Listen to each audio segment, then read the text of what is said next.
Selamat malam Bapak Ibu semua yang di gereja maupun yang di Zoom atau di YouTube. Malam hari ini kita akan belajar kembali ajaran Tuhan Yesus melalui Injil Sinopsis ya. Kita sampai di Lukas 17 ayat 1 sampai 6 ya, dengan tema menyikapi pengaruh buruk. Kita akan belajar ya tentang ayat-ayat ini. Ini penting Bapak Ibu. Kenapa? Karena melalui PA ini kita memahaminya secara kontekstual, ya, nggak comot-comot. Karena kalau ayat-ayat ini dicomot sembarangan, ya misalnya 17 ayat 1, itu pengertiannya sudah berbeda, gitu ya. Ini yang harus kita perhatikan, ya. Kita baca dulu, nanti akan saya jelaskan. Lukas 17 ayat 1 sampai 6. Lukas 17 ayat 1 sampai 6. Yesus berkata kepada murid-muridnya, "Tidak mungkin tidak akan ada penyesatan, tetapi celakalah orang yang mengadakannya. Adalah lebih baik baginya jika sebuah batu kilangan diikatkan pada lehernya, lalu ia dilemparkan ke dalam laut, daripada menyesatkan salah satu dari orang-orang yang lemah ini. Jagalah dirimu. Jikalau saudaramu berbuat dosa, tegurlah dia. Dan jikalau ia menyesal, ampunilah dia. Bahkan jikalau ia berbuat dosa terhadap engkau 7 kali sehari dan 7 kali ia kembali kepadamu dan berkata, 'Aku menyesal,' engkau harus mengampuni dia." Lalu kata rasul-rasul itu kepada Tuhan, "Tambahkanlah iman kami." Jawab Tuhan, "Kalau sekiranya kamu mempunyai iman sebesar biji sesawi saja, kamu dapat berkata kepada pohon ara ini, 'Terbantunlah engkau dan tertanamlah di dalam laut,' dan ia akan taat kepadamu." Baik, Bapak Ibu, kitab suci kita pada mulanya tidak memiliki pasal dan ayat. Tidak ada 17 ayat 1, tidak ada 17 ayat 2, tidak ada pasal 17 ayat 3, itu tidak ada. Semua tertulis begitu. Ya. Berarti sebetulnya 17 ayat 1 ini masih satu rangkaian tulisan dari pasal 16 ayat terakhir. Itu nyambung terus Bapak Ibu. Jadi sangat salah jika kita memahami suatu teks, suatu ayat di luar konteks. Ya, kita harus baca satu paragraf itu minimal, atau satu pasal, atau bahkan satu kitab. Tidak boleh lepas. Contoh kitab Maleakhi gitu ya. Itu harus dibaca utuh Bapak Ibu, nggak bisa lepas Maleakhi 3 ayat 10 gitu aja, nggak bisa. Itu dari pasal 1 ayat 1 sampai pasal terakhir ayat terakhir itu satu rangkaian cerita, nggak bisa dilepas konteks gitu ya, nggak bisa. Termasuk ini Bapak Ibu. Lukas 17 ayat 1 sampai Lukas 17 ayat 6, ini satu rangkaian dan masih dipengaruhi cerita sebelumnya dan setelahnya. Kita harus tahu betul di mana sebuah kisah terputus dan memulai sesuatu yang baru. Dan memulai suatu babak baru. Itu harus tahu. Ya. Bapak Ibu, kalau Lukas 17 ayat 1 diambil satu, ya diambil satu atau dua ayat, ya. Tidak mungkin tidak ada penyesatan. Ya, tetapi celakalah orang yang mengadakannya, lebih baik sebuah batu kilangan diikatkan di lehernya. Ini bisa diasumsikan bermacam-macam. Misalnya, pengajaran sebuah doktrin yang berbeda dari doktrin gerejanya dianggap sesat. Itu bisa. Padahal konteksnya bukan itu. Ini konteksnya bukan penyesatan teologi, bukan penyesatan doktrin gereja. Gereja belum ada saat itu. Jadi yang dimaksud penyesatan di sini bukan penyesatan teologi. Gereja A ngomong Trinitarian, gereja B ngomong monoteis. Yang Trinitarian ngomong monoteis sesat, yang monoteis ngomong Trinitarian sesat. Lalu yang mana yang sesat? Ayat ini tidak bicara tentang teologi. doktrin A sesat, doktrin B sesat. Enggak. Ya. Kita akan bedah malam hari ini. Bapak Ibu, dalam Lukas 17 ayat 1, kata yang diterjemahkan sebagai penyesatan adalah skandala. Skandala. Ya, bentuk jamak dari skandalon. Dan kata ini berubah ya di kemudian hari dalam dunia modern menjadi skandal. Gitu ya. Awalnya skandalon berarti perangkap, jerat, batu sandungan, pemicu, jebakan yang membuat seorang jatuh. Itu skandal. Kalau ada orang terkena skandal, waduh, orang itu kena skandal. Berarti dia sedang terjerat, tersandung masalah, itu maksudnya. Kemudian maknanya berkembang. Kata ini dipakai sebagai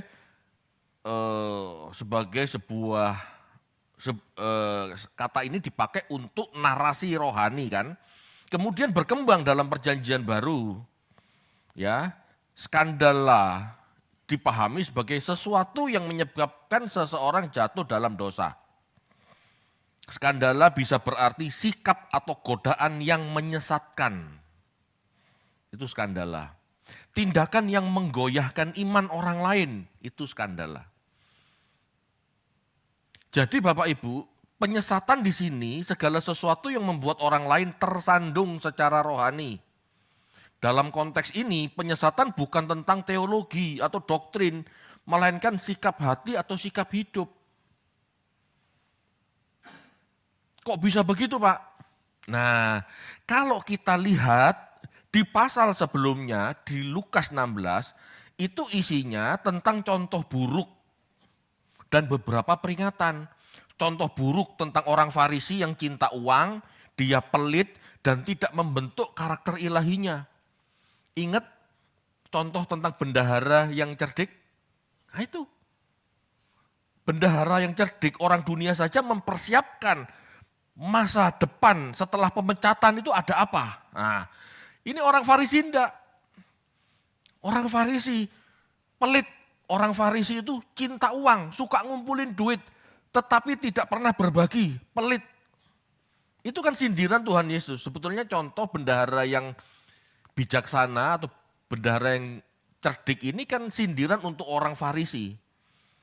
Orang Farisi itu cinta uang, ngumpulin uang, tapi tidak pernah berbagi, pelit hidupnya. Dia nggak membentuk karakter pemurah untuk masa di balik kubur, tidak pernah.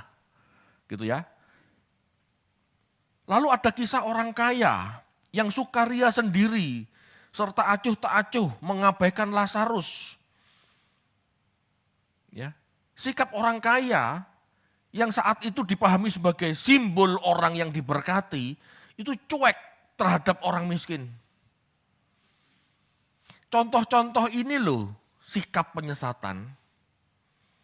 Jadi yang disebut penyesatan itu bukan masalah doktrin saja. Allah itu satu, Allah itu tiga, Allah itu 10, itu enggak urusan, enggak ada urusannya sama ayat ini. Ayat ini bicara tentang sikap hidup yang menjadi teladan buruk. Itu penyesatan.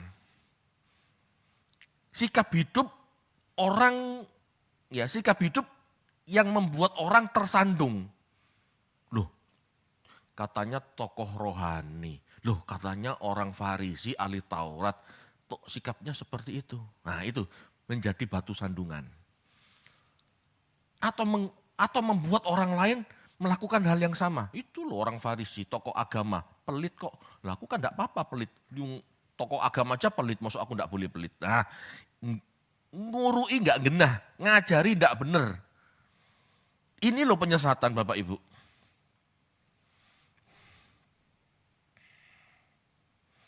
Lalu Yesus berbalik pada murid-muridnya dan berkata bahwa dunia memang akan penuh dengan batu sandungan. Yesus tidak sedang menormalisasi penyesatan loh ya. Penyesatan bukan sesuatu yang baik, itu jelas. Penyesatan tidak dikehendaki Allah, jelas. Tetapi penyesatan itu pasti ada. Kenapa? Selama manusia hidup, dosa ya masih ada. Selama manusia hidup, contoh-contoh buruk pasti ada. Setiap orang yang ini, Bapak Ibu, Yesus tidak menormali penyesatan. Ya. Penyesatan itu pasti ada. Namun setiap orang tetap bertanggung jawab atas perbuatannya. Itu sebabnya Yesus berkata, celakalah orang yang mengadakannya.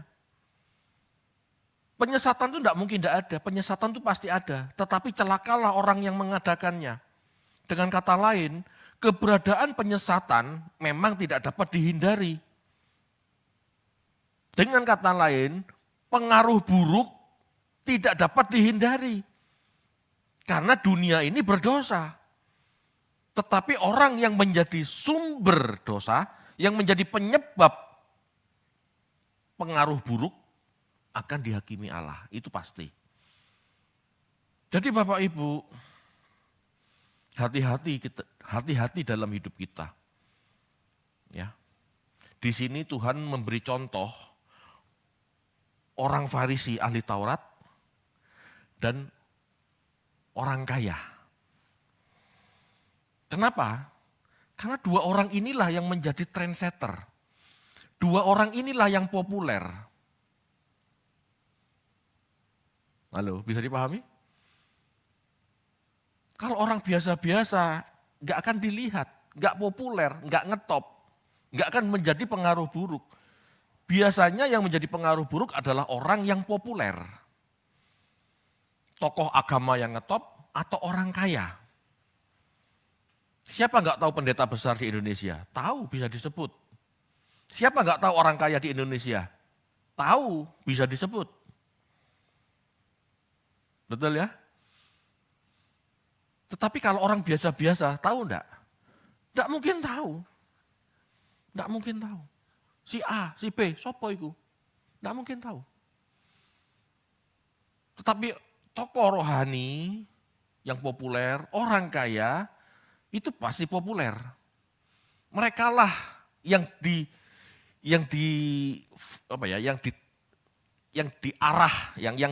ditembak Tuhan dalam konteks ini.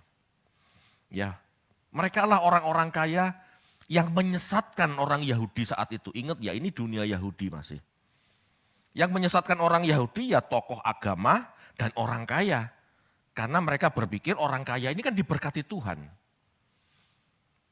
Tanda orang berkenan, tanda orang diberkati itu kaya. Nah itu pemikiran mereka. Jadi fokus mereka ke orang kaya dan orang yang mengerti Taurat Tuhan. Tokoh agama. Ya memang kebanyakan juga kaya. Bapak Ibu, Yesus berkata celakalah orang yang mengadakannya. Celakalah tokoh agama dan orang kaya yang menyebabkan orang lain berbuat jahat. Yang menyebabkan orang lain tersandung. Kepopuleranmu itu membuat kamu dihukum. Karena kamu, hidupmu dilihat orang dan mengimpartasi orang melakukan yang sama. Bahaya loh Bapak Ibu jadi orang ngetop itu. Jangan keenaan. Ya.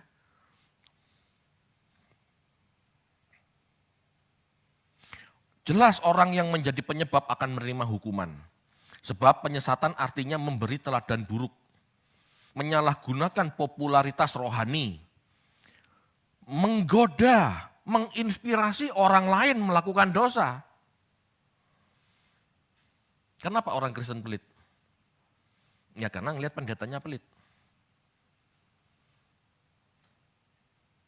Halo. Banyak gereja besar, ya, dipaksa oleh pendetanya, ayo kasih perpuluhan, ayo kasih persembahan. Tetapi melihat pendetanya tidak pernah berbagi. Tidak pernah melakukan aktivitas sosial. Ini kan pengaruh buruk. Sehingga pada akhirnya orang ikut-ikutan pelit. Kalau jemaat pelit tidak ngasih, pendeta lagi khotbah, berilah perpuluhan, berilah persembahan. Jangan mencuri milik Tuhan, menuduh sudah. Kalau nggak bisa mengimpartasi, nakut-nakuti. Nah, gitu kan. Ini kan fakta dunia rohani saat ini. Ini loh penyesatan Bapak Ibu. Ayat berikutnya memperjelas maksud Yesus. Adalah lebih baik baginya jika sebuah batu kilangan diikatkan pada leher. Ya, leher penyesat itu, lalu ia dilempar ke laut daripada ia menyesatkan salah seorang dari orang-orang kecil ini. Ini pendapat Tuhan Yesus loh. Ya. Orang itu tidak mau jadi penyesat Bapak Ibu. Karena setiap orang pasti berpikir dirinya benar. Tetapi faktanya banyak orang dengan sikap hidupnya menyesatkan orang lain. Memberi teladan orang lain, menginspirasi orang lain. Orang-orang seperti ini, ya, orang-orang seperti ini pantas dikalungi batu kilangan dan diceburin laut. Ini pendapat Tuhan. Maksudnya apa? Lebih baik orang-orang seperti ini tidak pernah ada. Sehingga tidak banyak orang ketularan berbuat jahat. Sehingga tidak banyak orang terinspirasi kejahatannya. Begitu Bapak Ibu. Maksud orang kecil, ya. Maksud orang kecil, kan Yesus mengatakan, adalah lebih baik baginya jika sebuah batu kilangan diikatkan pada lehernya, lalu ia dilemparkan ke laut daripada ia menyesatkan salah seorang dari orang-orang kecil ini. Nah, orang-orang kecil yang dimaksud mikroi maksudnya. Biasanya dipahami sebagai orang awam. Atau umat Tuhan yang lemah imannya. Bapak Ibu, dalam dunia ini tidak semua orang Kristen kuat imannya. Banyak yang masih lemah imannya. Mereka inilah yang gampang terombang-ambing. Ya, gampang terombang-ambing. Melihat gelagat pendetanya yang curang, ikut-ikutan curang. Melihat sikap hidup pendetanya yang matre, dia ikut-ikutan matre. Belum tentu jemaat itu mengikuti apa yang dikhotbahkan. Seringkali jemaat juga mengikuti apa yang dilakukan oleh pendetanya. Nah, orang-orang jenis ini loh yang gampang terombang-ambing, tidak punya prinsip, tidak ngerti firman, ini loh yang orang-orang yang disebut orang-orang kecil. Ya. Jadi penyesatan adalah tindakan yang menyebabkan mereka kehilangan iman atau jatuh dalam dosa. Ya. Jadi penyesatan sekali lagi di sini bukan doktrin, bukan teologi. Doktrin teologi bisa diperdebatkan. Ya. Dan sebetulnya sesungguhnya tidak ada ya yang bisa menyatakan satu doktrin paling benar. Setiap orang punya sudut pandang. Gitu ya. Dan kita tidak pernah ketemu Yesus dan bertanya Tuhan Yesus, doktrin manakah yang betul? Tidak. Ya. Tinggal ya. Kenapa semua ini diizinkan? Karena setiap orang harus berpikir, gitu loh maksudnya. Setiap orang harus mempertimbangkan kira-kira ajaran yang benar yang mana? Kira-kira ajaran yang benar yang mana? Harus pakai logika yang mendalam dan harus pakai nurani yang baik. Logika dan nurani harus sama-sama jalan untuk menilai doktrin ini benar apa salah. Tetapi bukan ini yang dimaksud. Penyesatan yang dimaksud adalah sikap. Sikap hidup, tindakan yang membuat orang lain tersandung atau ikut-ikutan berbuat dosa. Itulah penyesatan.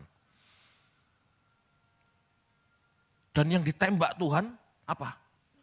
Tokoh-tokoh agama, orang kaya yang merasa diberkati hidupnya. Kenyataannya tingkah laku mereka banyak yang buruk. Banyak yang buruk. Dan banyak orang Yahudi tersandung gara-gara gaya hidup mereka. Contoh, Yesus mengajar, kalau berdoa masuklah kamar, tutuplah pintu. Orang Farisi berdoa itu di perempatan jalan. Kalau zaman sekarang berdoa itu di perapatan Monas itu. Pamer, flexing. Berdoa kencang-kencang di YouTube. Pamer. Mengesankan dia paling rohani dekat sama Tuhan. Bapak Ibu, ini harus hati-hati loh. Harus hati-hati. Jangan mengesankan. Kalau tokoh agama ini sudah mengesankan, wah ini loh orang dekat Tuhan. Lalu tindakannya buruk, sikap hidupnya buruk. Dia akan jadi batu sandungan. Ngomong cinta Tuhan. Ngomong melepaskan diri dari segala milik. Ngomong melepaskan diri dari kedagingan. Mengatakan tidak cinta uang. Tapi dalam hidupnya, Gesper Hermes. Dalam hidupnya, jam patek. Beli mobil mewah. Lah kan bingung toh. Kamu mimpin khotbah, mimpin doa, katanya menyangkali diri. Meninggalkan segala milik, meninggalkan dunia. Tapi yang kamu kumpulin jam patek, Hermes, dan mobil mewah. Kan gak cocok, betul enggak? Tapi jemaat yang gak mikir, gampang dikibulin. Wah ini pendeta benar, khotbahnya benar, tapi hidupnya gimana?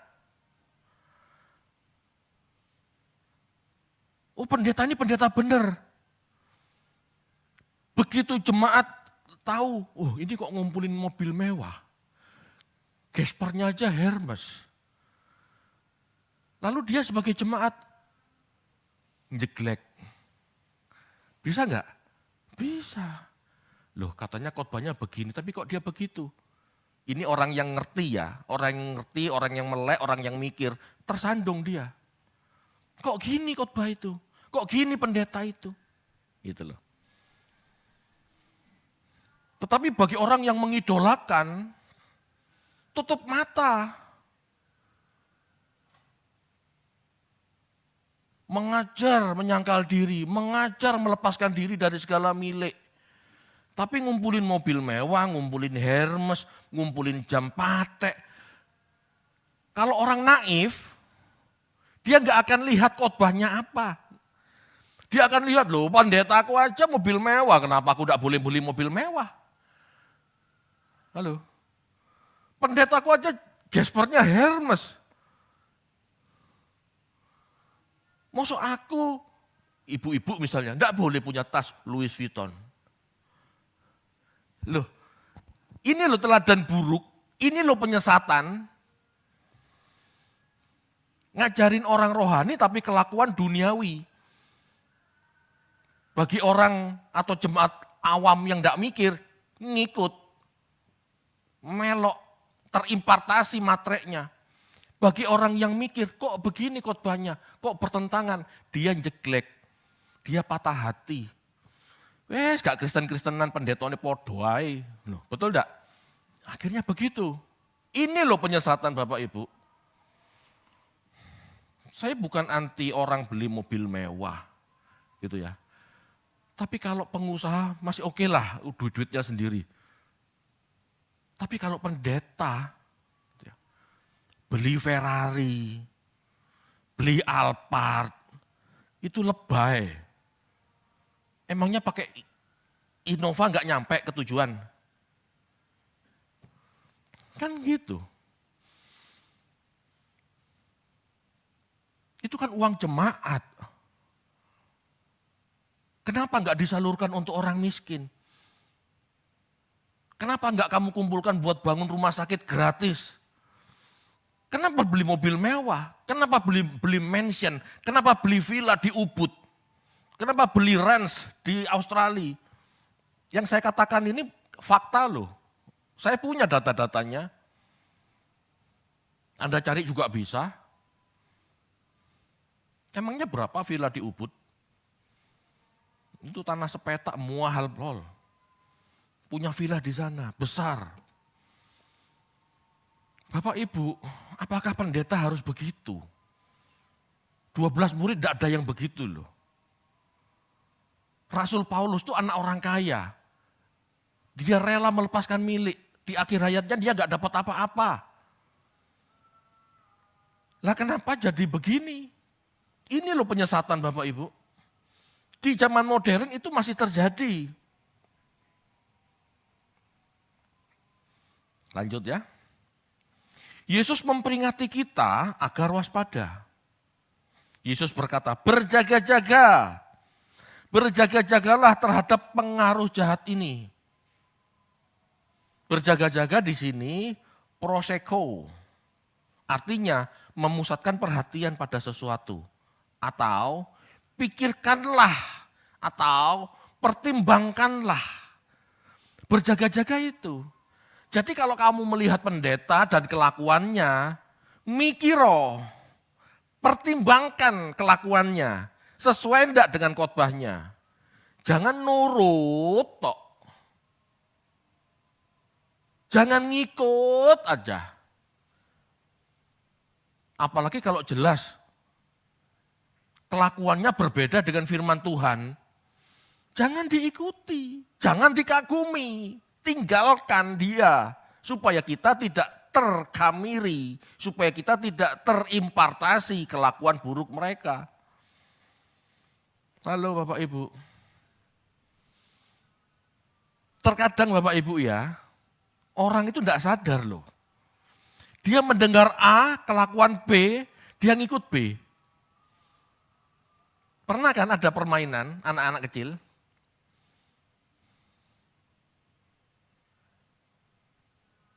Ayo anak-anak diikuti ya.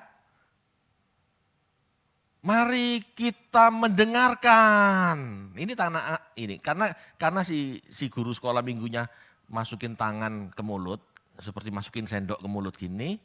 Tapi kalimatnya mari kita mendengarkan. Tangannya enggak ke telinga. Anak-anak ngikutnya yang mana? Yang ke mata, yang dilihat. Apa yang Anda lihat dengan apa yang Anda dengar itu lebih kuat yang Anda lihat. Pengaruhnya lebih kuat yang Anda lihat. Ini loh penyesatan Bapak Ibu.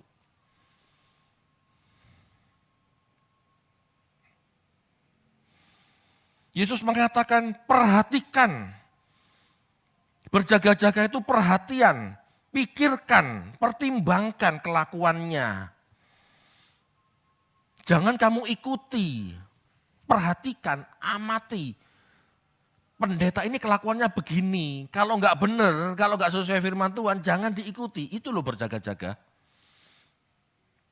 Kemudian Bapak Ibu, Yesus juga menyuruh kita secara aktif menegur.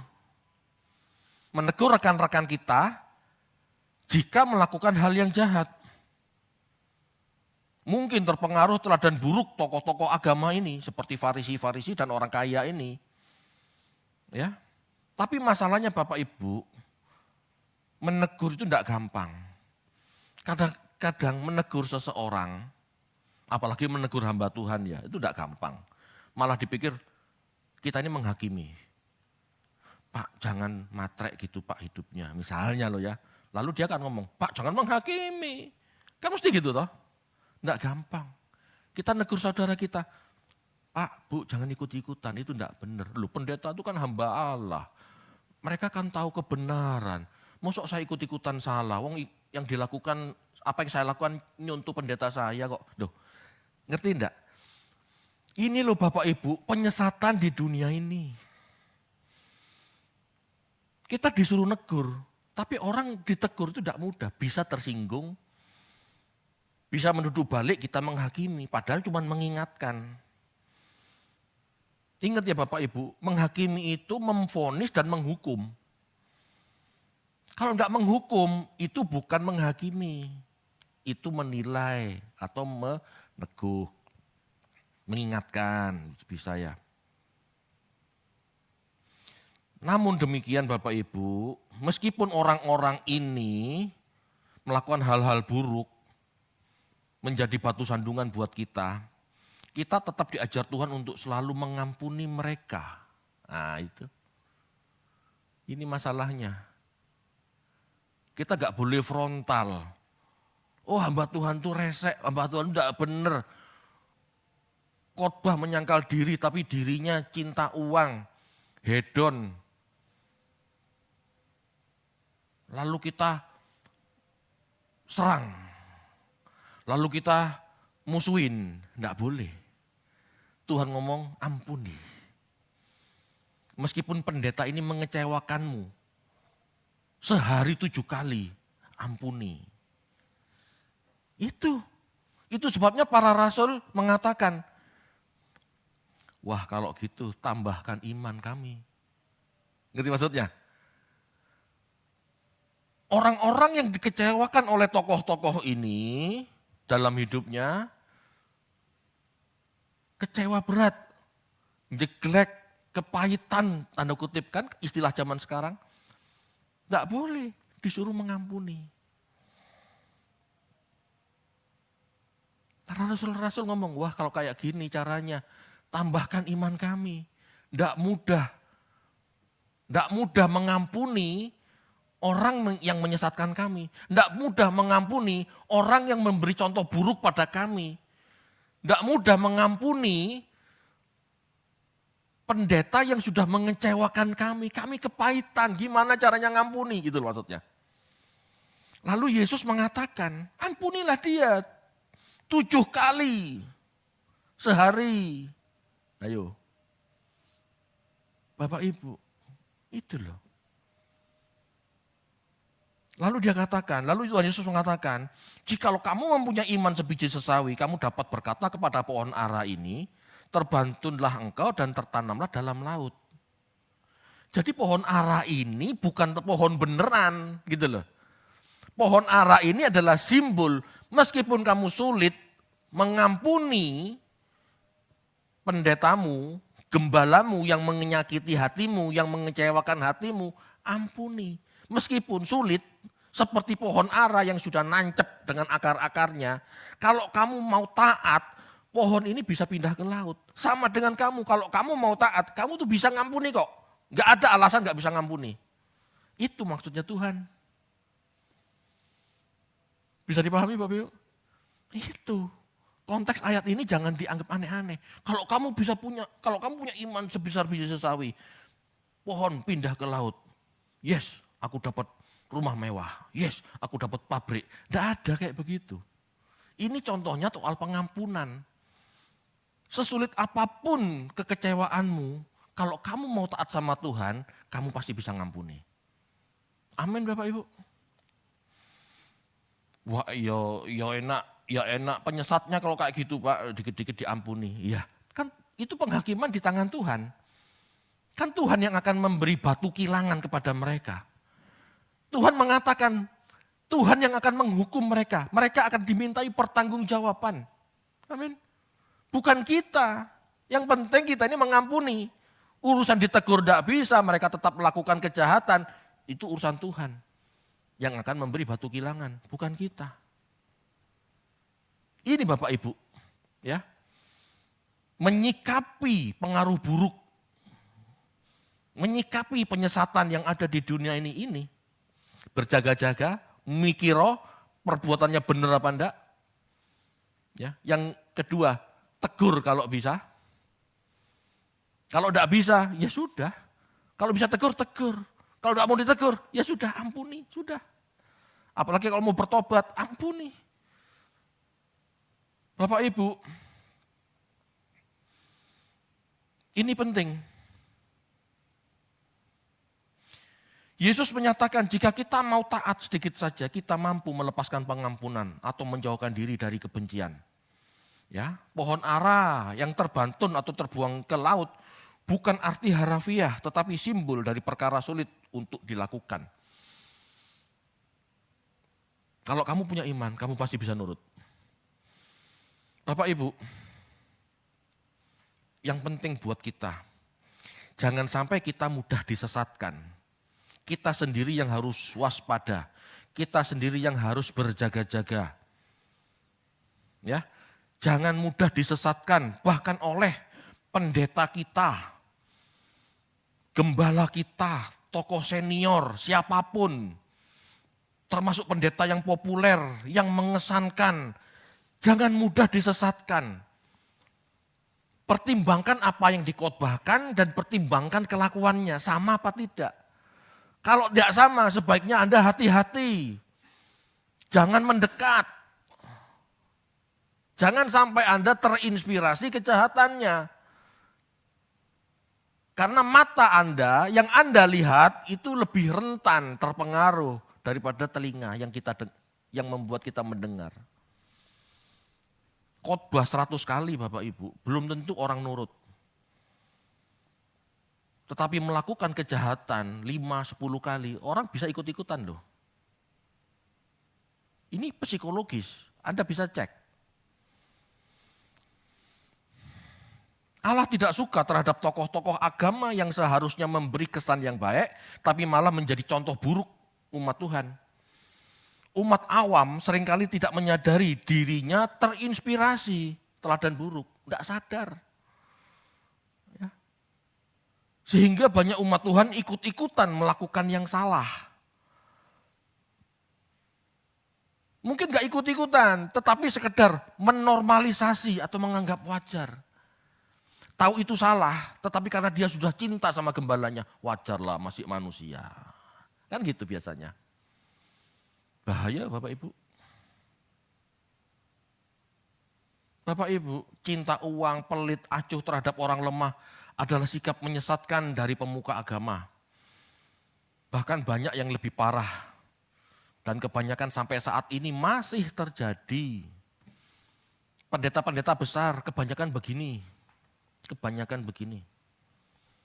Cuman saya sebagai pendeta kan tidak mungkin ngomong. Menceritakan aib orang, menceritakan aib pendeta besar, kan gak mungkin. Ya. Anda yang harus hati-hati. Saya tidak boleh membuka aib orang, tidak boleh, tidak pantas. Tetapi saya tahu banyak Bapak Ibu, saya yang ada di dalam lingkungan penggembalaan tahu banyak pendeta gak beres. Cabul, ada Bapak Ibu. Cinta uang, nguber uang, ada. Nguber jabatan, cari posisi. Kalau enggak dikasih marah, nyerang. Ada.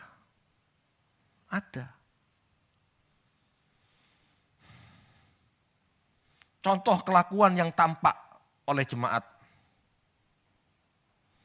Jago mengingatkan jemaat untuk perpuluhan atau persembahan. Tetapi mengabaikan diakonia. Banyak enggak? Banyak. Coba cek Anda. Kalau pendeta ngomong perpuluhan, 3 minggu sebelum minggu pertama sudah mengingatkan. Luar biasa kan? 3 minggu sebelum minggu pertama sudah mengingatkan. Terakhir mengingatkan minggu pertama. Berarti apa? Berarti setiap minggu ngomongnya perpuluhan, ada kan? Kenyataan. Tapi kalau uang sudah terkumpul, perpuluhan sudah terkumpul, persembahan sudah terkumpul. Tiap divisi pelayanan minta uang, enggak ACC itu.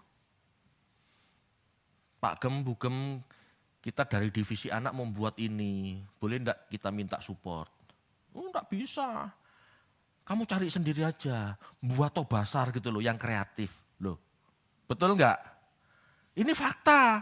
Kalau duit sudah masuk tangan Bu Gem, enggak bisa keluar.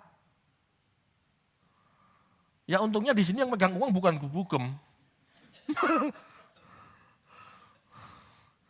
Kan gitu Bapak Ibu.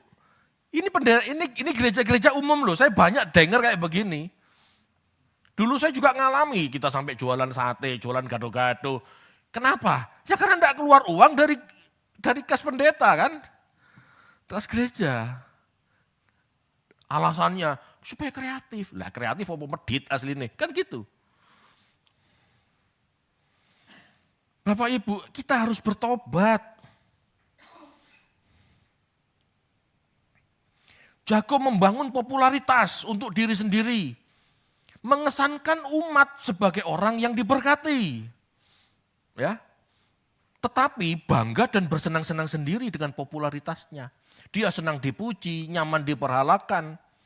Tapi tidak memiliki kasih terhadap orang miskin seperti Lazarus. Jelas ini contoh buruk dalam bertuhan. Khotbahnya bagus, mempesona, berkarisma. Gitu ya. Dipuji banyak orang, penggemarnya banyak. Tapi acuh tak acuh terhadap orang miskin. Kalau ada jemaat miskin yang disuruh ngurusin komsel. Betul enggak? Kebanyakan gitu kan. Kalau sudah uang persembahannya masuk, yang disuruh ngurusin komsel. Ada orang miskin gitu ya, butuh bantuan Pak. Sebentar, ini wilayah mana? Ketua komselnya siapa? Langsung telepon ketua komsel. Ketua komsel, urusan ini wilayahmu, perlu dibantu. Loh, kenapa enggak gembala yang membantu? Kenapa jongkrok ke ketua komsel? Ini kan kemunafikan yang ada di gereja. Padahal persembahan itu masuk ke gereja tujuannya juga sebagian untuk diakonia kan?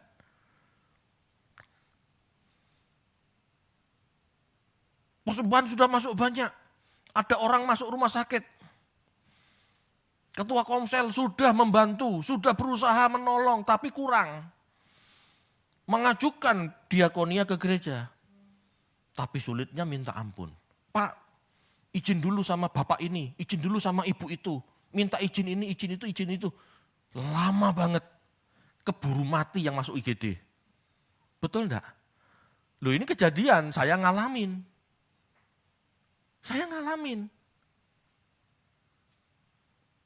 Ada jemaat masuk rumah sakit, sudah mengap-mengap. Rumah sakit tanya, siapa yang tanggung jawab? Dia orang miskin gak punya siapa-siapa. Ketua komselnya juga bukan orang kaya, bingung dia. Dia telepon bapak ini, telepon ibu-ibu, telepon pejabat-pejabat gereja. Tapi tidak ada yang mau tanggung jawab. Harus minta izin ini, harus minta izin itu, sampai ke pendeta. Loh, kan konyol. Kan keburu mati tuh orang miskin. Apa artinya penggambalaan kalau kayak begitu? Ini loh, pengaruh buruk yang ada dalam gereja. Iya Pak, tapi kan harus dirapatkan. Saya nggak nyalain rapat, tapi kalau dikit-dikit rapat itu keburu mati yang sakit.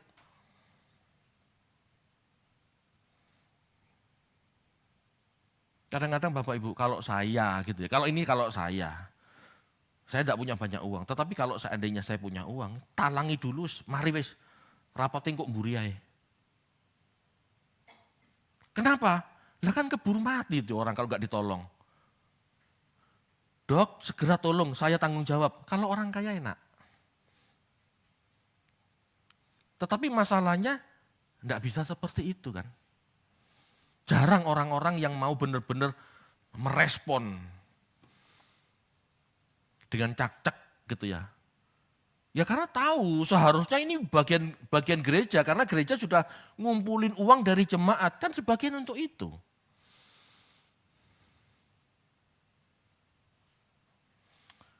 Bapak Ibu, sikap-sikap seperti inilah ya bentuk penyesatan yang dibenci Tuhan dan kelak akan dihakimi. Meski demikian Bapak Ibu, kita wajib memperingati orang-orang ini. Jika memang tanggung jawab kita, ya kita kenal, kita tahu persis, silahkan tegur. Tetapi kalau bukan tanggung jawab kita enggak terlalu kenal, ya enggak usahlah. Nanti gegeran jadinya. Yang pasti Bapak Ibu, kita harus waspada. Mikir kelakuan mereka benar apa enggak supaya kita enggak ikut-ikutan. Ya, mikir supaya kita enggak ikut-ikutan. Mikir itu bukan untuk menghakimi mereka. Mikir itu, khotbahnya benar, kelakuannya enggak benar. Mikir ini kenapa sih? Supaya kita enggak ikut-ikutan bersalah. Enggak ikut melakukan yang salah. Bukan untuk menghakimi ya. Bahkan kalau kita kenal, bukan tanggung jawab kita, ya sudah biarin, itu urusannya dia sama Tuhan. Kita ampuni saja. Kita enggak ikut-ikutan, kita ampuni, urusan kita selesai. Bapak Ibu, inilah sikap waspada terhadap penyesatan. Bagaimana merespon dengan bijak perilaku buruk yang ada dalam gereja, yang ada dalam komunitas agama. Ini Bapak Ibu. Kita harus mikir, waspada itu mikir. Kita harus menasehati, menegur kalau memang punya hubungan baik. Dan kita harus mengampuni mereka, biar urusan Tuhan. Bapak Ibu, ini cara kita hidup untuk menjagai diri kita tetap bersih. Kalau kita cuek-cuekan, kalau kita selalu terpesona dan gak mau mikir, gak mau berjaga-jaga, kita ngikut loh. Terimpartasi gaya hidup hedonnya, terimpartasi gaya hidup kemaruknya, terimpartasi gaya hidup flexingnya, itu bisa. Amin Bapak Ibu. Ngerti ya maksudnya ya?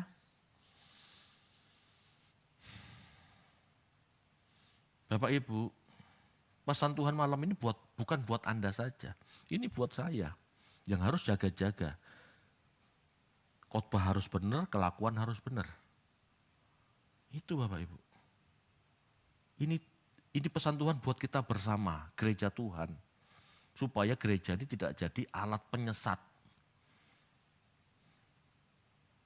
Tuhan tidak ngomong soal dukun. Enggak loh, di ayat ini tidak ada dukun. Di ayat ini bukan masalah perdukunan atau gereja sesat, gereja yang dikata-katain nggak benar pengajarannya, enggak. Ini tentang komunitas. Yang saat itu Tuhan Yesus sebagai orang Yahudi, komunitas ini komunitas Yahudi. Orang Farisi itu rabi-rabi, sama. Itu pesan Tuhan buat kita gereja Tuhan. Ya, kita harus waspada terhadap guru-guru kita, pendeta-pendeta kita. Harus waspada. Jangan ikut-ikutan. Bisa jadi kelakuannya nggak beres. Meskipun khotbahnya benar, bisa jadi. Ini loh harus hati-hati. Jangan kita ikut-ikutan terimpartasi hal buruk, jadi salah. Amin Bapak Ibu. Mari kita berdoa.